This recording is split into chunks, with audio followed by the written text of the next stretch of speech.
రామ్ చరణ్ ప్రస్తుతం pan India చిత్రాల్లోనే నటిస్తూ బిజీగా ఉన్న సంగతి తెలిసిందే. అయితే రామ్ చరణ్ తన క్రేజ్కు తగ్గట్టుగా సినిమాలు చేసేందుకు ప్రయత్నిస్తున్నారు. ఈ క్రమంలోని నెక్స్ట్ క్రేజీ లైనప్ను సెట్ చేస్తున్నారు. కాగా రామ్ చరణ్ RC-17 చిత్రం గురించి ఇంట్రెస్టింగ్ బజ్ ఒకటి వినిపిస్తోంది. రామ్ చరణ్ RC-17 ఏ దర్శకుడితో చేస్తారనేది మొన్నటి వరకు సస్పెన్స్గా మారింది. ఓవైపు పుష్ప దర్శకుడు అంటూ, మరోవైపు త్రివిక్రమ్ అంటూ వార్తలు వచ్చాయి. అయితే ప్రస్తుతం మాత్రం త్రివిక్రమ్తో RC-17 ప్రాజెక్ట్ లాక్ అయినట్లు గట్టిగా బజ్ వినిపిస్తోంది. దీనిపై ఎలాంటి అధికారిక ప్రకటన లేదు.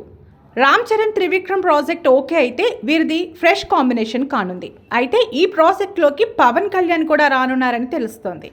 అయితే పవన్ కళ్యాణ్ RC-17 ప్రాజెక్టుకు నిర్మాతగా వ్యవహరించబోతున్నారని అంటున్నారు.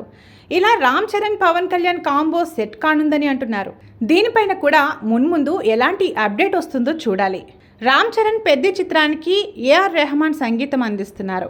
కన్నడ సూపర్ స్టార్ శివరాజ్ కుమార్, జగపతి బాబు కీలక పాత్రలు పోషిస్తున్నారు. జాన్వీ కపూర్ హీరోయిన్. 2026లో ప్రేక్షకుల ముందుకు రానుంది. ఇక ప్రస్తుతం పవన్ కళ్యాణ్ హరిహర వీరమలతో అలరించేందుకు సిద్ధమవుతున్నారు. జూన్ 26గా కొత్త రిలీజ్ డేట్ను అనౌన్స్ చేయబోతున్నారని తెలుస్తోంది.